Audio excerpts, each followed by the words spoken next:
I think yes. Okay. You can stream on YouTube as well.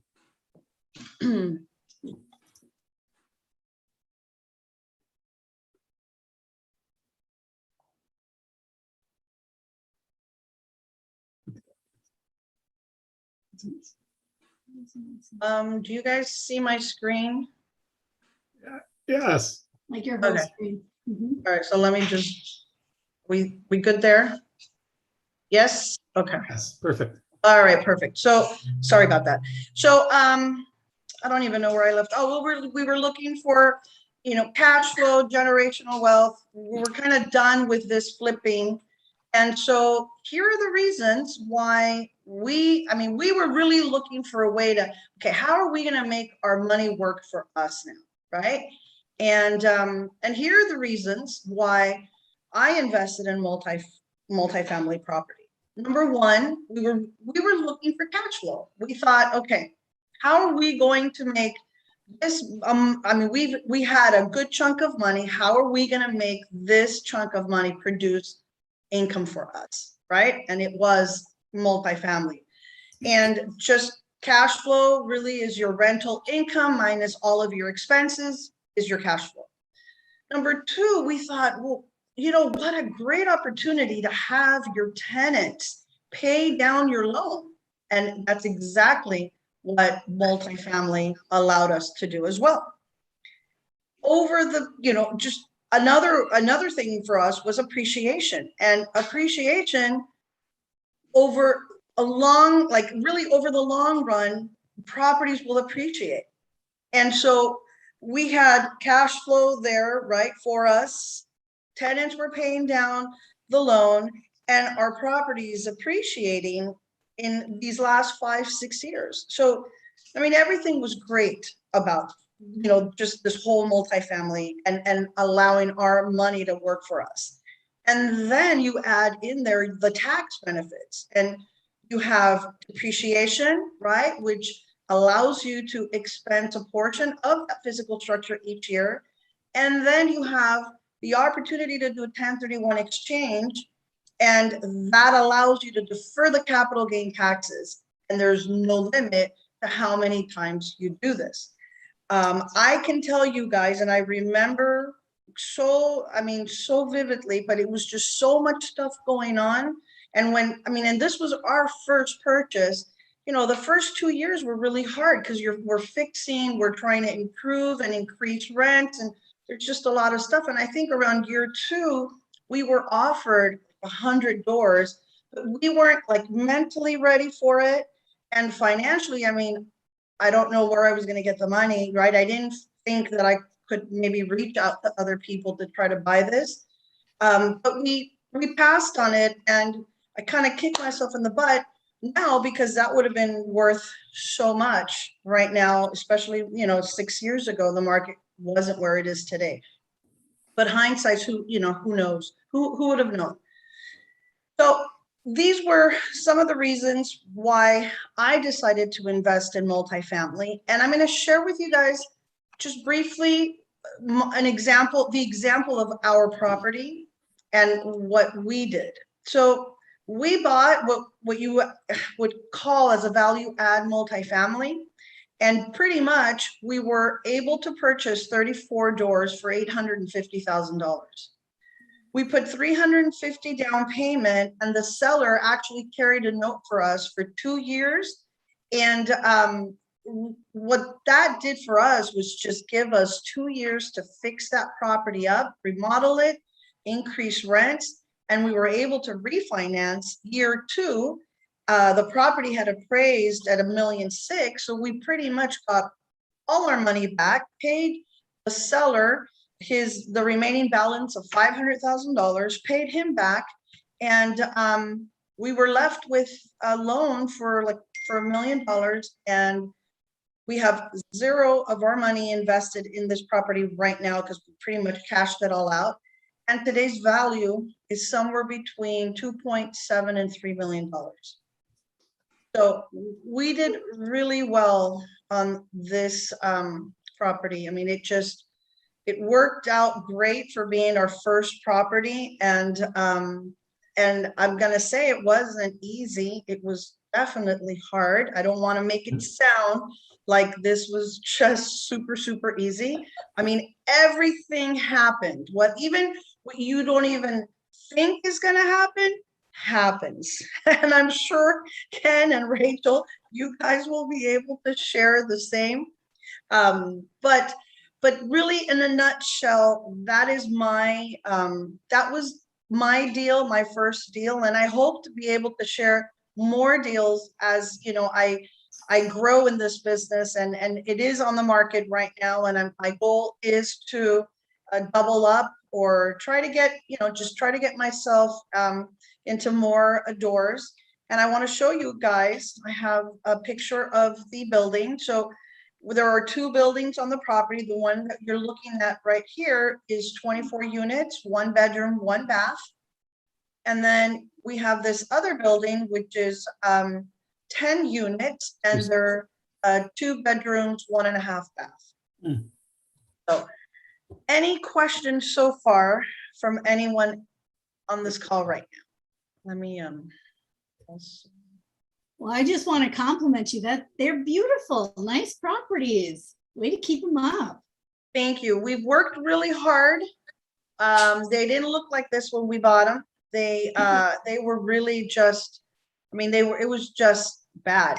The owner was not taking care of it. And, we just came in and had every intention to, well, at that time when we bought, we really weren't even thinking, we thought this is it. We're keeping this forever.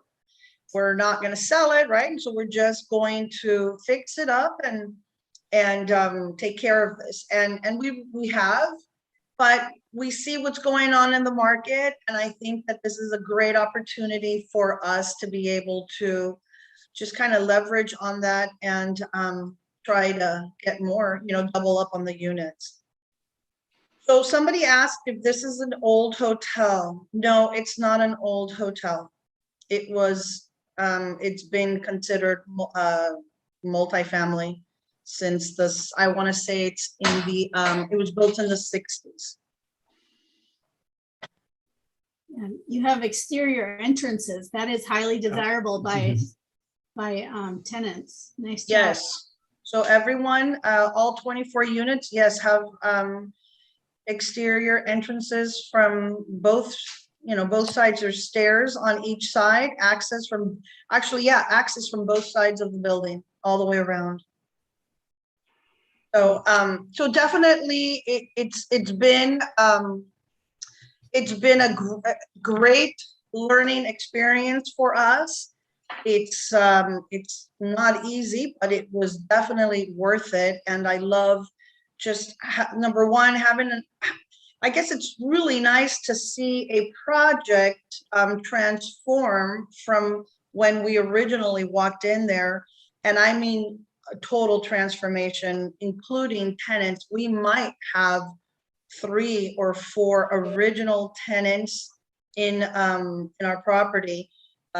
All the other ones we really needed to just kind of clean house. We went in there and took care of it, and wanted to make sure that we were creating a safe and a great community for everyone. So let me stop sharing my screen. I wanted to take this opportunity. We have some special guests, and I wanted to introduce to everyone Ken and Rachael. Ken and Rachael live in Minnesota and have been married for, I don't know how long you guys have been married. 17. Yep. 17? Fantastic. 17 years they were in the education field for 24 plus years and have 6 children. And they started in the small multifamily business, or to supplement their income and to leave a legacy for their family 17 years ago. So they've been doing this for 17 years. And the last 2 years, they've done large multifamily, and they just closed on their 4th deal, and that's 48 doors in Iowa. And they both focus their properties really to build the community and help others, which stems from the deep-rooted faith. So I really want to take this opportunity to welcome Ken and Rachel. And Ken, Rachel, please take it over. Thank you, Annabelle, and thank you everyone for attending. We hope that your time here today will be with us will be productive. Like Annabelle said, Rachel and I have been at this real estate thing for since about 2004, so about the same amount of time we've been married. Recently, we went from single and small multifamily here in Minnesota to, as Annabelle said, some larger multifamily projects, 3 of which are in Las Vegas now, 1 in Iowa. And I will echo, Annabelle, what you said, being ready to expect the unexpected, because it's pretty likely that things will happen that you haven't gotten on. But that's part of the fun, right? It's better than a boring 9-to-5 job, and you can look forward to exciting things happening almost every day. Exactly. People kind of start out, in the single family space, getting their first rental, and, we definitely, what did we do? We did that for 15 years. We had some houses we sold and duplexes we sold. And, we've now learned to really take it to a more professional level. Education is the key for any of this. I would definitely recommend people start picking up books, watching videos, podcasts. Now there's such an array of systems that you can put in place right away and not have to learn the hard way as much.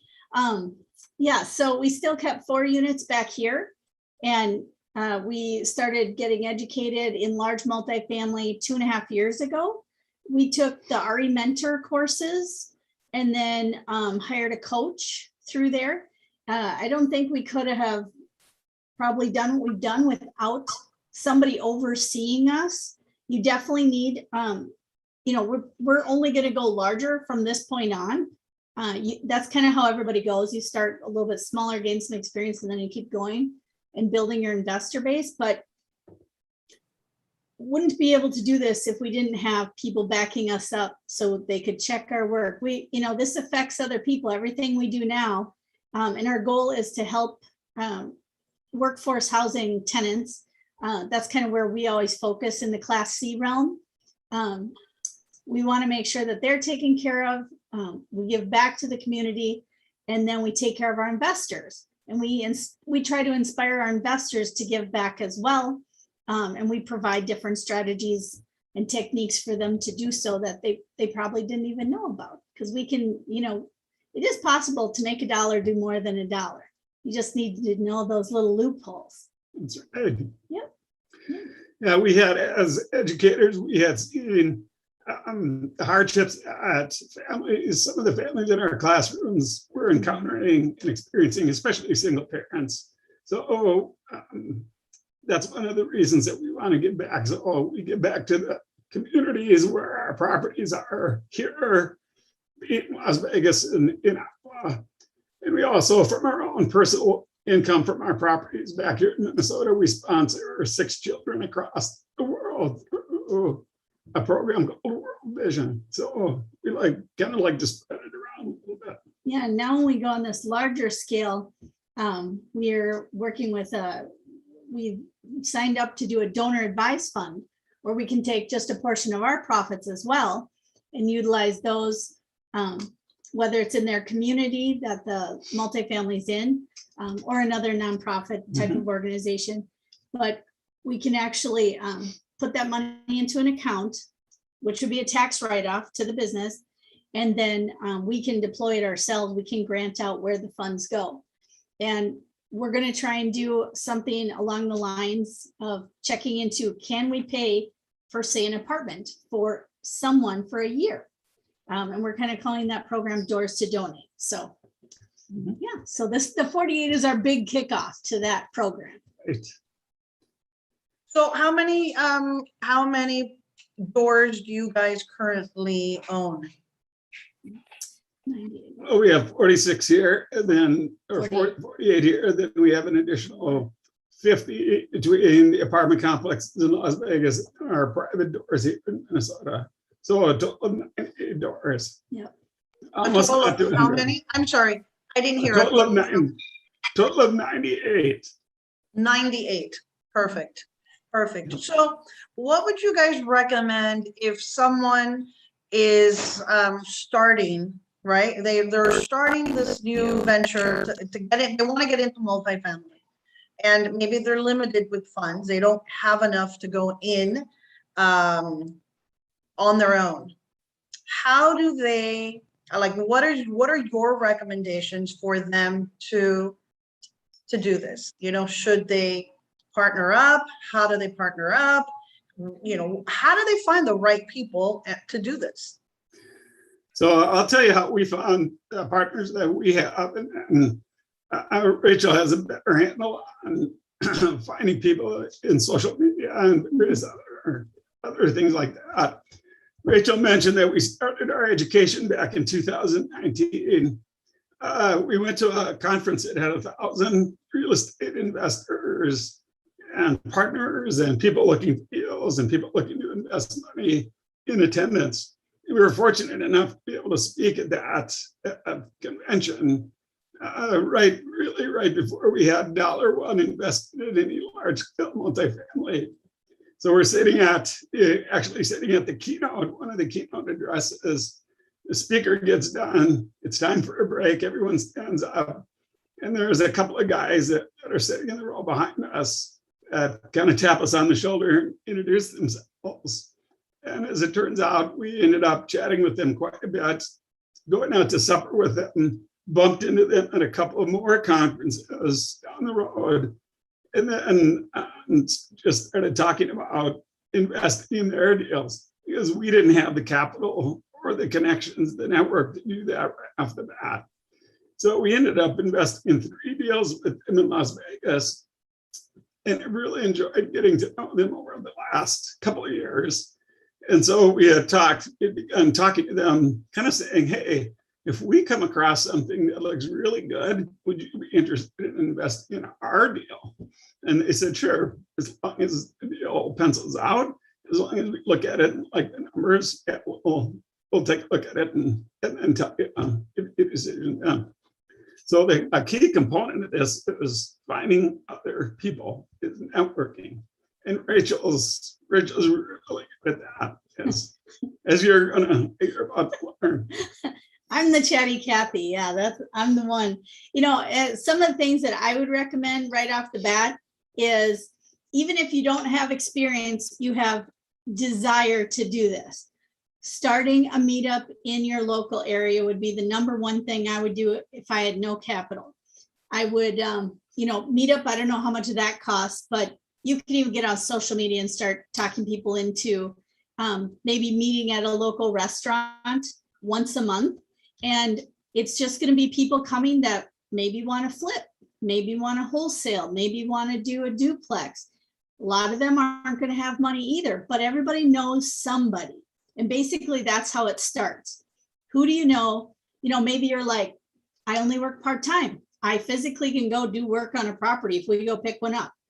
You put the down money, I'll go do some of the work. You know, you just start negotiating what are your skills, and then you partner up according to what you have. The gentleman that we connected with, we were on the GP and the LP side of those 3 deals in Las Vegas. And the GP side means we were on the management side of the team in a large multifamily.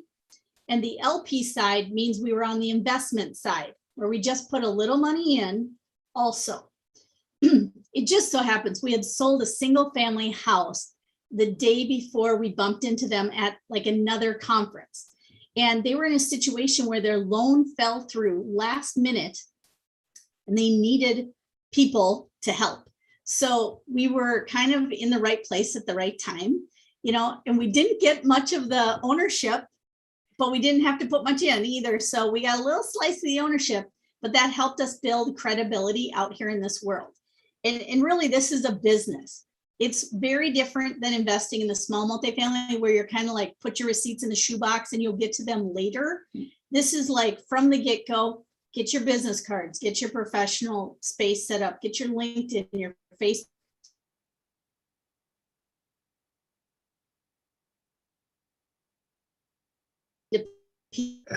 What'd you say?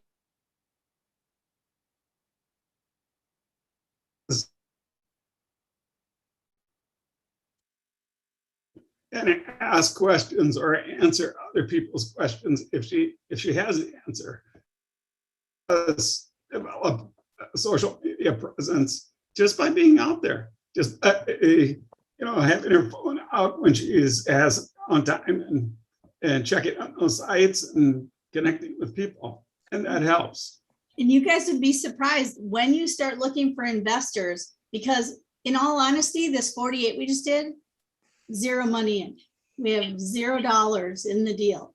We had to put up a little bit to pay for some due diligence costs, but then you raise the money and then you get your money returned to you. So that's the benefit and the ability to scale faster. And it seems like, how can people want to do that and trust you enough? Surprise, it works. You just have to be who you are, have integrity, follow through. And number one, you have to be educated. It's very hard for people to trust you with their funds without you knowing everything inside and out. So that's just our number one advice. I'm on mute, sorry. So when you guys offered, hey, so if, I mean, you said you didn't have the money at that time, but you offered, hey, if we come across a property, would you be interested in partnering up? And they said yes. How were what were your plans to come up with that property? What were you going to do? How were you going to come up with that property? So a couple things. We had watched our two partners and how they did it in Las Vegas. They shared some of their advice. Plus, we talked to a number of different people on how to acquire property. We did join another group, a group of kingdom-minded investors who are all people like us, multifamily investors, and we're able to share ideas there. You're right, Annabelle, education is important. It can be expensive. Rachael says it's like getting another master's degree, which it kind of was. Like. It was classes and it's, homework and so on.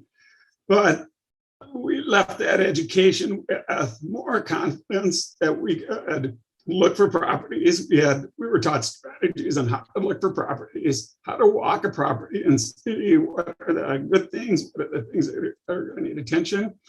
The coach that we hired actually taught some of our classes, and we hired him on afterwards to continue to be our individual coach. And he was an engineer who was very, very into underwriting. Numbers. So he taught us, that was the biggest benefit for me. He taught us how to look at a property and really dissect it to make sure it's going to be a cash flowing property. It's going to make money that you can value add and, like you did, turn it or flip it sometime. So if you guys would like to start looking for properties now, you don't have to have money to look for properties. Right. You can be the one that brings a deal to someone. So ways you can do that is, number one, start looking for commercial brokers. A technique we were taught is to go to a website called LoopNet, not necessarily look at the properties, because those are kind of the properties that go there to die because nobody else wants them. But there's a lot of brokers there. So if you want to find a website that has a lot of brokers, find one in your area. Just start in your area. Doesn't mean you want to buy anything in your area. You just need to learn. So call a broker up and say, yeah, could you show us some properties? Maybe in like the Class C range. Class C means 1960s, 1970s. And if you throw out, like Annabelle said, value add, we want to value add. That's basically, think of it like a flip. It's something you can go and fix up. You could choose to sell it right away, or you can keep it and refinance, like Annabelle had mentioned, get your money back out and then just ride the wave of cash flow until you decide to sell it.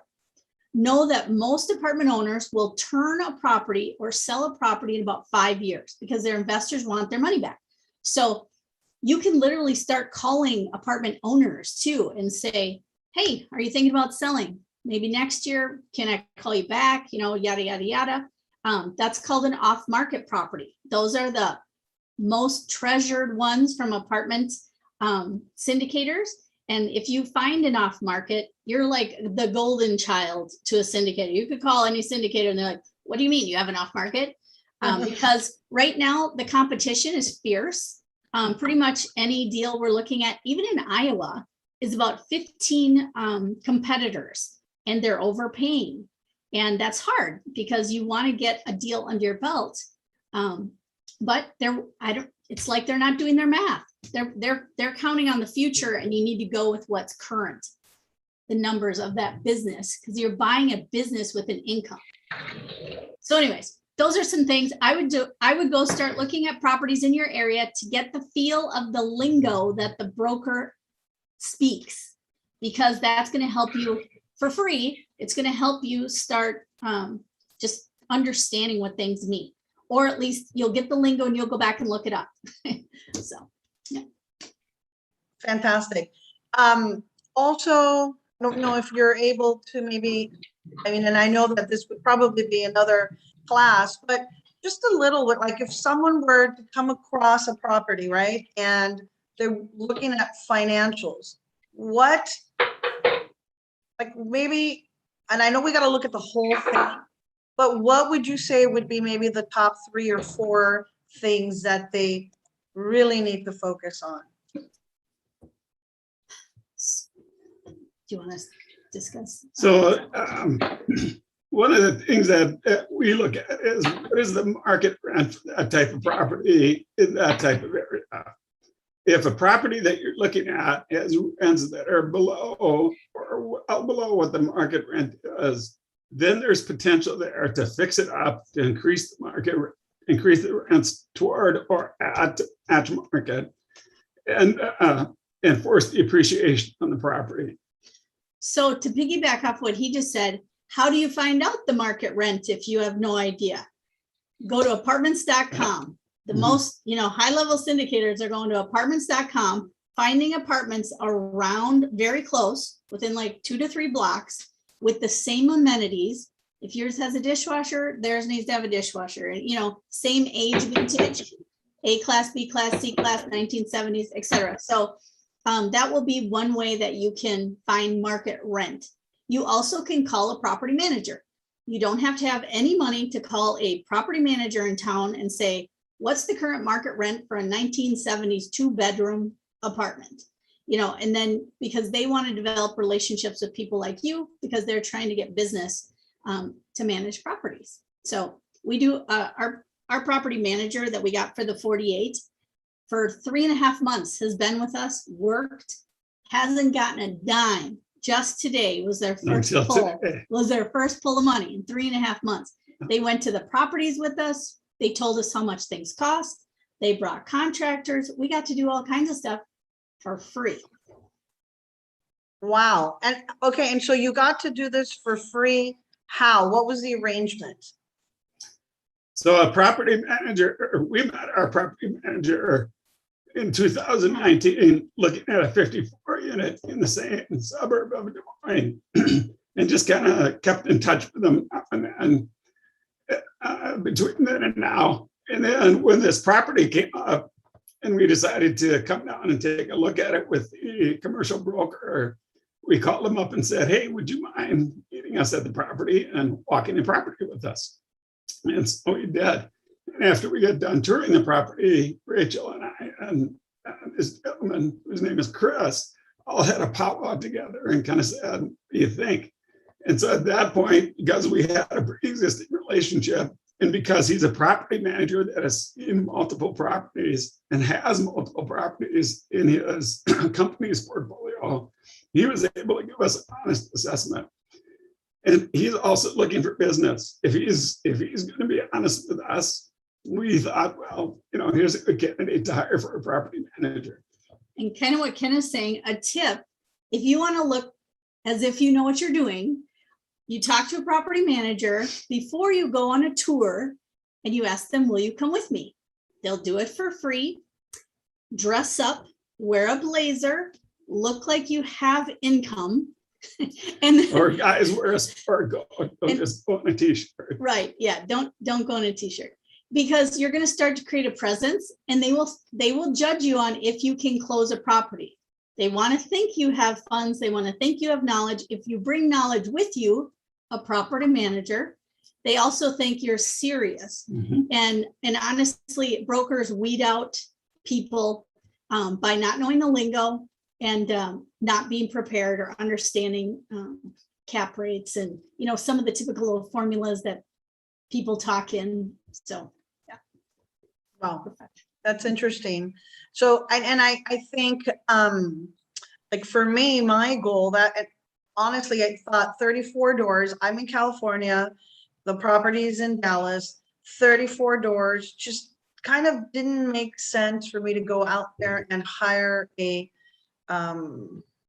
management company because it would really eat away at my profits, right? And just wasn't enough. And so we created our own. We have an on-site manager and an on-site handyman. And then for the big stuff, we call those out and have them come and fix, but they're my eyes. They're there to take care of stuff for us. And so my goal is with, if I'm in a position where I can now buy 80 or 100 doors, now there's enough room in there, right, in that cash flow to pay for someone to manage it. And I just manage them, but they take the load and that responsibility. I think that's the goal, to not having to deal with those phone calls. Because we still do in an indirect way, although our manager's there after hours, those calls will come to us. I mean, like if it's a emergency, it'll come to my husband. Sure. You can't scale when you're doing all that. Correct. And sometimes in the beginning, yes, the cost might eat away at it. But however, you can do different things to a property to increase the NOI or the net operating income to cover those costs, because they have people that can get there like this. They can hire somebody. They might even have ideas you didn't even know about. Right. So, yeah. The other thing that does, if you have a responsive, proactive property manager locally that takes care of the residents when they have a complaint or gets that maintenance request taken care of in a timely manner, is you start to create what are called sticky tenants. Every time a tenant moves out and you have to have another tenant move in, there's a gap in time where you're probably not going to collect out of rent, and you have to turn that apartment. Turning means you got to clean the carpets, maybe you got some paint, maybe there's some deferred maintenance on some of the things in the apartment. The toilet paper holder is broken or the shower head doesn't work right. So you're going to have that gap of time there where you're not going to have a tenant in that apartment and you're not collecting rent. If the property management is good and you take care of those maintenance requests right away, and you have some kind of community, which is a great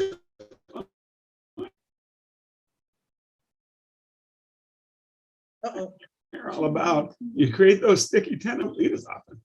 And then the NOI actually increases your property. It increases your property value. So a commercial property is sold according to its business income, not by the property next door. It's all about how much per unit is it taking in. So if you can get people to stay, you're saving about $2,500 per apartment per year from turnover costs. Yeah, well, I can tell you guys, we really worked hard on that, and we have a waiting list. And if someone, very seldom are people leaving. There's no reason, and it's quick. It's pretty quick. We try not. At least we're on our manager to make sure that, whatever needs to get done, just do it quick and get someone in fast. So I want to kind of open this up. Any questions? I know we've been throwing out a lot of information. Yeah. Any questions anyone would like to ask? Anything you're currently maybe experiencing? Yeah. Questions on, this is a great opportunity, and don't be shy. This is totally safe place. Totally. Yeah. Hi, this is Nick Cates. I have a question I'd love to ask. Sure. You talk about net operating income being the thing on which an apartment building is based. I'm wondering what makes a property more valuable if you're thinking of selling a property on the market? Is it having it leased up with the maximum rents that it could get, or Is it having vacancies? Like, let's say, for example, you have a four unit building, and two of the rents are at, maybe a little bit below market, and there are two vacant units where the new owner could come in and maybe do the renovations to their taste, to their liking, and then get max rent. What would your suggestion be in that case? Definitely want them filled. Your the vacancy should be less than, if you can get the vacancy less than 5%, you're golden, especially in this housing shortage. Right now we have about 20 applicants for every time we throw an apartment up for rent. So you definitely want it filled, even though they will want to come in and turn the units and improve them. You can get people on a month-to-month basis. That's what the current owner, as we're coming into our 48 unit, he had about 65% on month-to-month, which is going to allow us, we have to give 30 days notice. And obviously we want to retain as many as we can. We came in with one vacancy. So that's going to be our model. We're working on that right now. And once we get that all done, get, video footage and pictures, we're going to see if somebody else in the apartment complex wants to move into that one so that we can open up another one.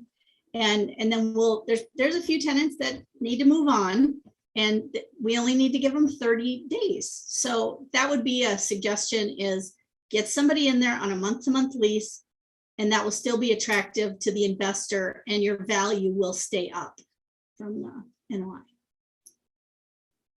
And I wanted to add to that, Nick, what area are you located in?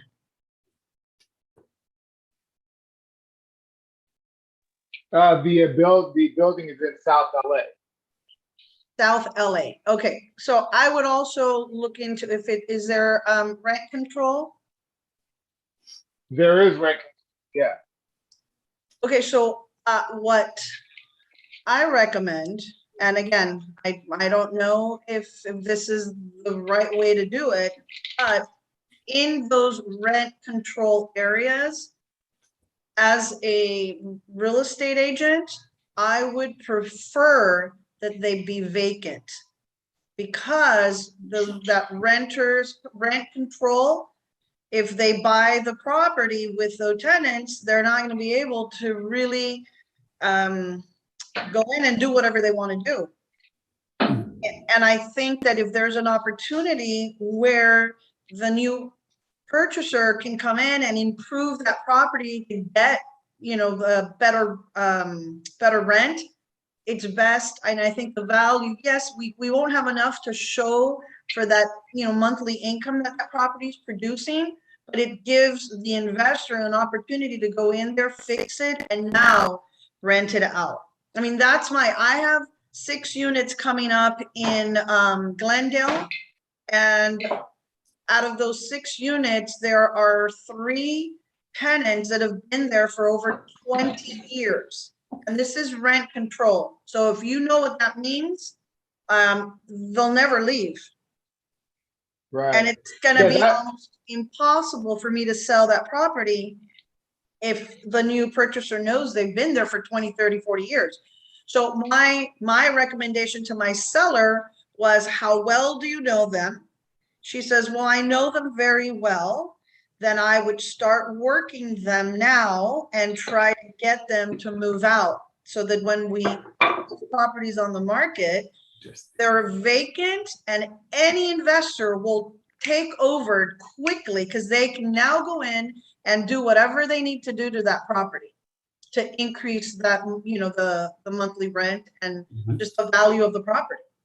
That's a that was exactly my thinking when, because I purposely helped 2 of the tenants buy their own homes so that I could get 2 vacancies, because not only is the property in an area where it's a transit-oriented community where they're looking to get more dense housing built, so there's the opportunity for the new seller to not only upgrade and remodel, but potentially do a larger development. So I'm thinking that's the highest and best use to get the maximum value for the property.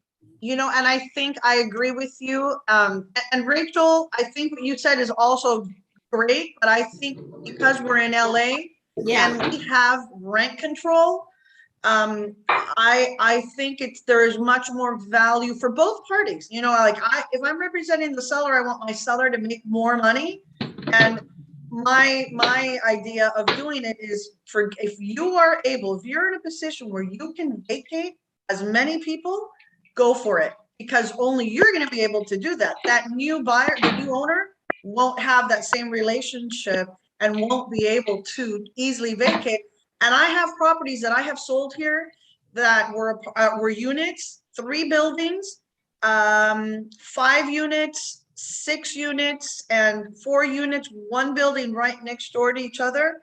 And out of all the people, 2 tenants in 2 different buildings are still in that property and will not move out.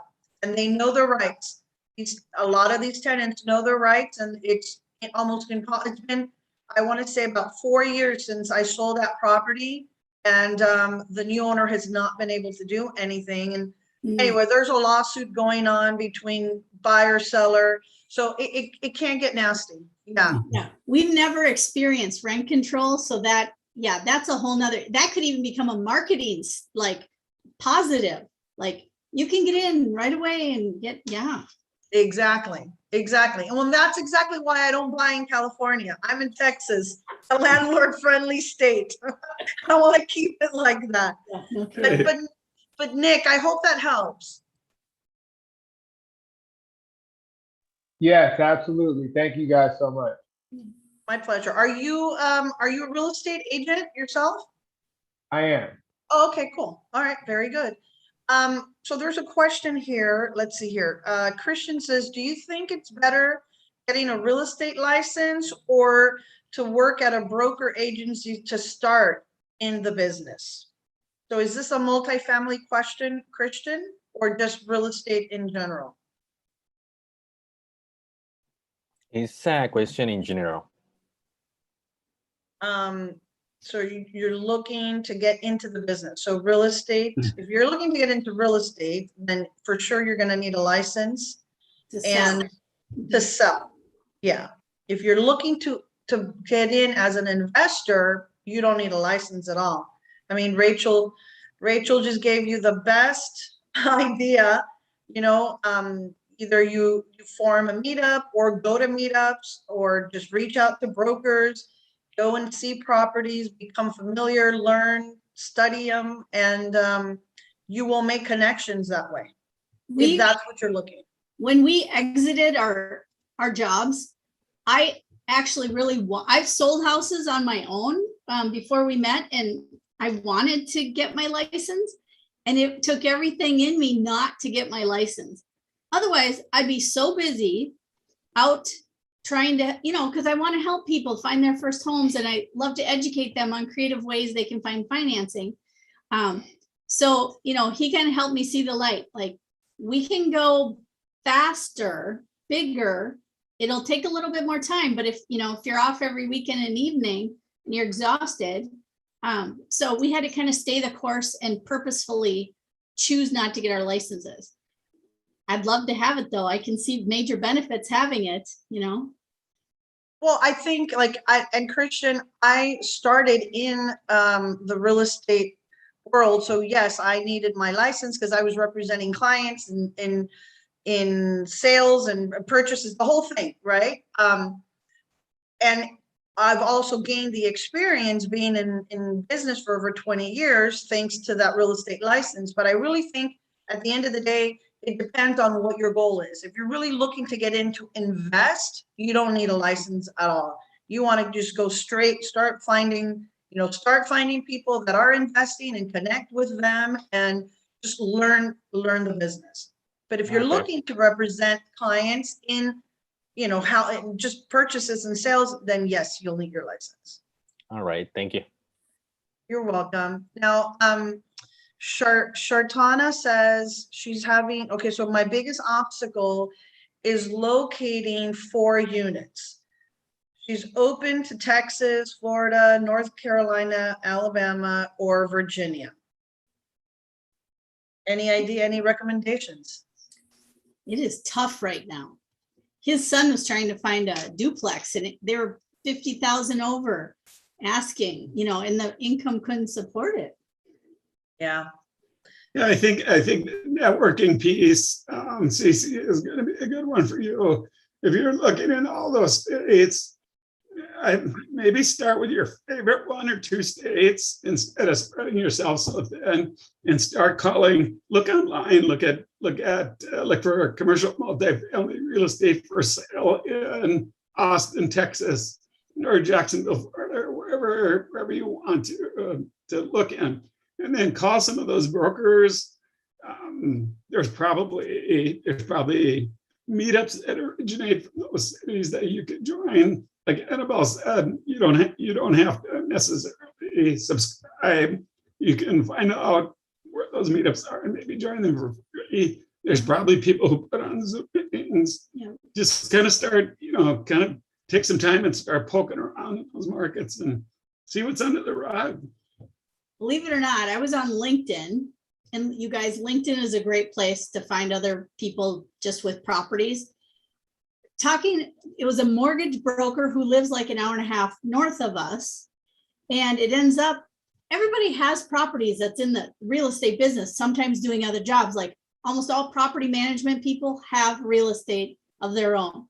Annabelle is a broker, a real estate agent. She's got properties of her own. So you can always just ask the people, hey, do you have any properties yourself that you're thinking about selling? Especially if they start talking about apartments, they're usually trying to sell their smaller stuff. So off market is probably your best bet in the current market.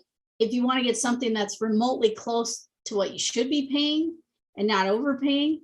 And we find people on Zooms all the time.